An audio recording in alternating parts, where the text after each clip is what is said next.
My special guest today is the director of the Africa Center for Strategic Studies at the National Defense University in Washington, D.C. He has published widely on democratization and stabilization in fragile states, and much of his works can be accessed on the links that I'm going to paste in the description panel on the upload for this video and in the comment section on our Facebook page. Dr. Joseph, welcome. Well, thank you very much, Anotida. It's a pleasure to be here.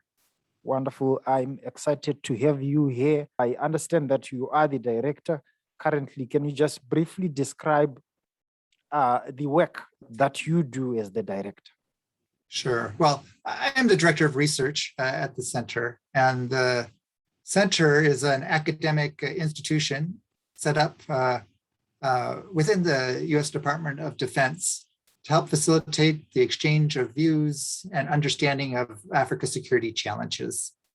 And so it helps to dive more deeply into studying and providing analysis of Africa's security challenges, and then engaging with African security sector professionals, African policymakers, African civilian leaders, media, as well as their U.S. counterparts to help facilitate an exchange so that there's some more common understanding of the challenges and how there could be partnerships to deal with them. So as part of that, the Africa Center hosts a wide number of programs over the course of the year with African leaders, security sector professional leaders, civilians, civil society leaders, to talk about these issues. And then we also produce a number of publications that provide analysis and practical insights and recommendations on what can be done. I understand that before joining the Africa Center, you were a Douglas Dillon Fellow at the Council on Foreign Relations. Can you briefly describe what this organization is all about and the work that you also did with it? Well, the Council on Foreign Relations is a think tank in Washington, and it provides analysis and research into international security challenges.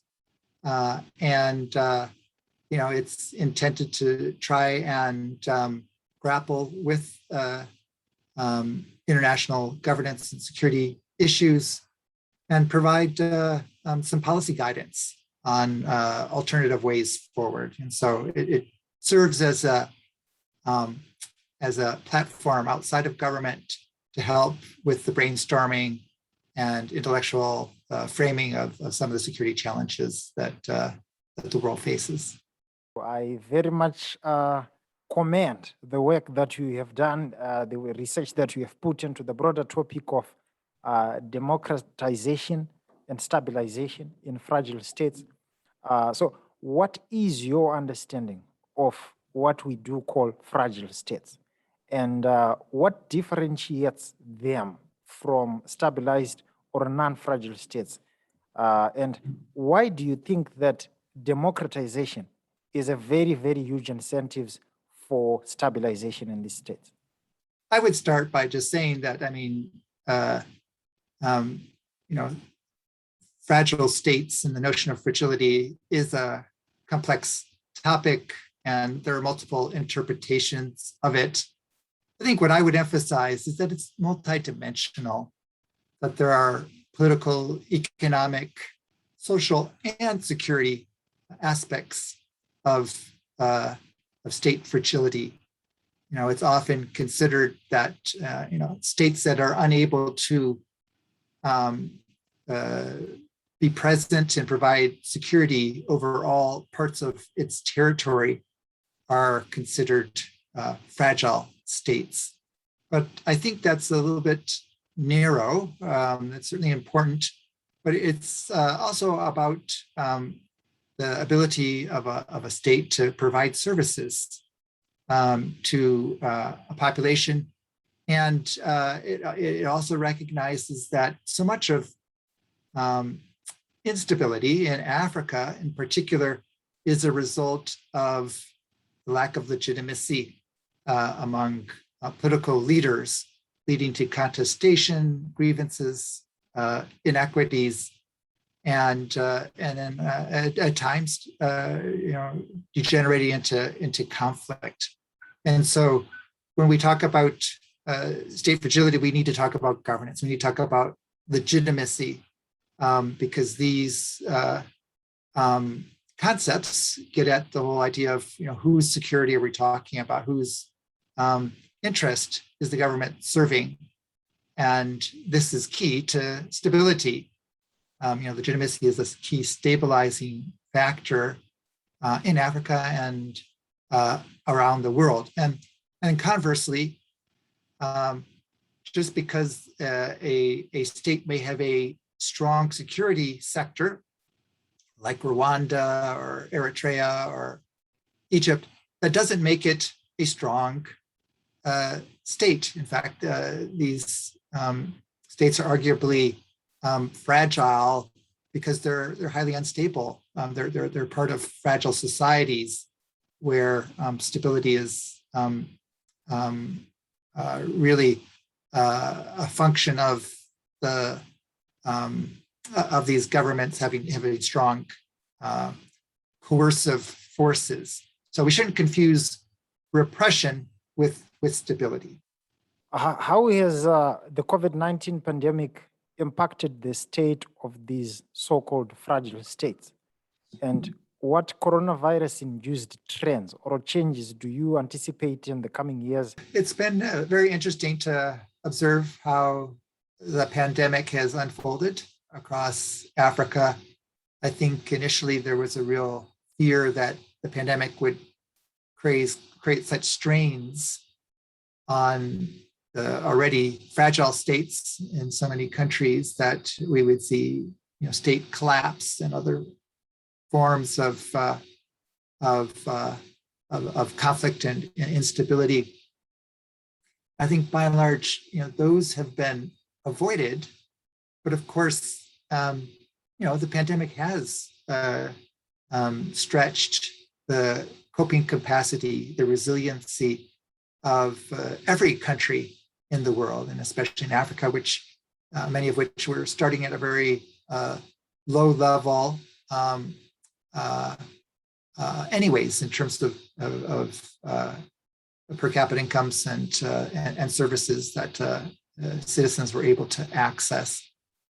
I think what I have observed to be the most destabilizing factor that's emerged out of the pandemic has been the actions by a number of autocratically leaning leaders to take advantage of the pandemic protocols to assert even more authority over their societies, and in the process, reduce or eliminate civil liberties and political rights. So, we've seen countries like Uganda, Burundi, Cameroon, and others who have really used the crisis as a justification for shutting down means of communication, or for the ability of opposition leaders to campaign, for independent media to put out alternative sources of information. And so it's really contributed and accelerated the closing of democratic space on the continent. And I don't think it's a coincidence that it's been this last 18-month period or so that we've seen this spate of coups in Africa, including Mali and Guinea and Chad and recently Sudan, but also the soft coups in Tunisia and Algeria, among other places. And so I think the fact that the pandemic has reduced some of the scrutiny and the checks and balances, both domestically, internationally, it's given more leeway for these autocratically leaning governments to take more control of their societies. I think in terms of moving forward, some of the things that we want to look for, I would emphasize again, because the governance element is so important. I would say, we want to look for the restoration of political rights and civil liberties on the continent. I think that will be critical as the continent moves past the pandemic. But of course, we still face the pandemic, and so I think in terms of immediate priorities, we want to be emphasizing vaccine access. Africa continues to lag far behind other continents in terms of its access to COVID-19 vaccines. So that has to be a top priority, and that will be key to enabling Africa to recover from the pandemic. I'm particularly concerned about and wanting to monitor issues of food insecurity. Fortunately, Africa has been able to maintain levels of food production that it had prior to the pandemic. However, Africa is facing a record level of food insecurity this year, with over 100 million people facing acute food insecurity. And this is because of a number of other things, including conflict, but because of the pandemic, there are road restrictions that are limiting the ability of food on the continent to get to people who need it. So I want to monitor that. I think that's particularly relevant too, if we look back 100 years to the Spanish flu, which also lasted for 2 to 3 years and happened in multiple waves. We saw that there were the direct effects from the flu in terms of deaths and illnesses, but it was the follow-on effects of disrupted economies and food production that affected many more people. And so the ability to maintain access to food and other economic livelihoods, I think, is especially critical that we want to be looking at here moving forward. So in addition to the top most fragile, that which we can say the very most affected, what countries or regions should humanitarians be watching? And what's new in terms of high alert countries and why? I think when we talk about humanitarian crisis, we want to understand that humanitarian crises are almost always a symptom of underlying governance problems. And so if we look at food insecurity, as I mentioned, Africa has 100 million people facing acute food insecurity. 9 of the 10 countries, the top countries facing food insecurity are in conflict. If we look at the numbers of forced displacement, again, record levels, 32 million Africans are forcibly displaced this year. All 10 of the top countries of origin for forced displacement are in conflict. Meanwhile, there's a strong relationship between conflict and autocracy. 3/4 of the countries in Africa that are in conflict are autocratic or autocratic leaning. And so these autocracies are contributing disproportionately to the levels of humanitarian crises that we see. And so in terms of what we want to be monitoring and addressing is trying to reduce the repressiveness and increase the accountability of these autocratic governments on the continent. I think that's, in terms of indicators and how we see progress, I think that's the most critical thing we can do. In terms of specific countries, I think beyond the countries that are already on our list, I would be concerned about what might happen in Sudan because of the recent coup there and the likelihood that we'll see a rapid deterioration in the economy and other access to basic needs. I think Uganda has seen a rapid deterioration in its governance here in the last couple of years. And so it is likely to face more strains that could result in humanitarian crises. Cameroon, situation there continues to deteriorate as the government of Bolivia becomes more repressive. And I want to keep an eye on Tanzania, which I think there was a hope would revert to a more tolerant, open political process, but I think it continues to teeter on following the track of growing authoritarianism. And then, of course, Mali and Guinea, other countries that have faced coups this past year. And as a result, you have military leaders who are not capable of governing and are not responsible or accountable to their citizens. And so I think we could see a rapid deterioration of the humanitarian situations in those countries with little responsiveness on the part of their, the current juntas who are in power there. Based on how you have seen countries move in and out of fragility over the years, what's your take on the indicators that are most crucial to fostering resilience, areas that may help countries with existing humanitarian crises better cope with the myriad of impacts of COVID-19? Nobel laureate economist Amartya Sen had a great quote when he said, "There's never been a famine in a democracy with a free press." Yeah. And that quote bears unpacking because it's all about resiliency.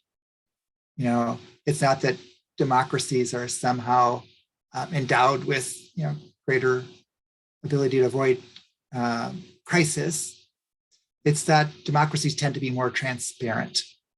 And so with transparency, there's greater awareness when there's a crisis that's unfolding. When there's greater awareness, people can talk about it. They talk about what can be done. The government is facing pressure to do something. There's greater responsiveness. So you can act before the humanitarian problem becomes a crisis. And so I think as we move forward and we're looking at how to ameliorate and mitigate humanitarian challenges on the continent, I think we do want to redouble our effort to improve the quality of governance, because good governments on the continent then will lead to more responsiveness to these challenges. So in terms of indicators, the things I would be looking for are the openness of press and what's the level of press freedoms in these countries. A free press is the best early warning system to humanitarian crisis that you can have. And unfortunately, we've seen a diminishing in space for independent media in Africa over the last several years. And as that happens, we could see worsening humanitarian situations without knowing about it. And so there could be great tragedies or undercounted tragedies that could have been averted. And so I think that would be number one on my list. I think closely related in our day and age is the importance of controlling disinformation. So there's been a spike in disinformation by both external and domestic sources. And we're finding increasingly that it's, ruling party governments, often in autocracies, that are now the source of disinformation to try and confuse the public or misrepresent the situation that's going on or target political rivals. And again, this state of confusion is a big inhibitor for early action and response to humanitarian crisis on the continent.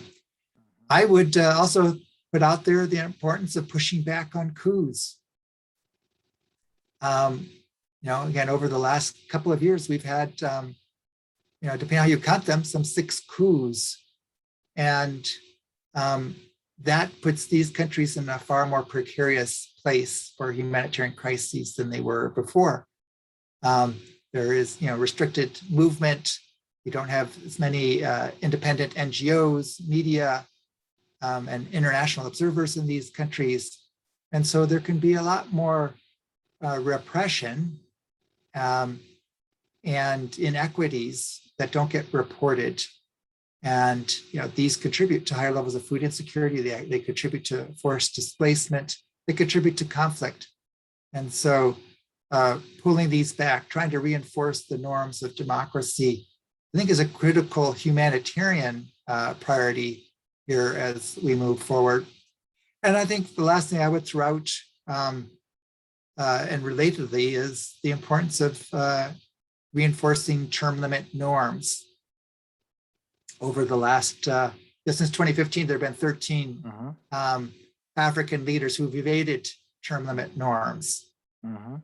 And so what's happening, you're seeing African leaders continually extend their terms. African leaders who have evaded term limits have been in office on average 17 years. For leaders who haven't evaded term limits, or in countries that haven't had evasion of term limits, it's about 4 years.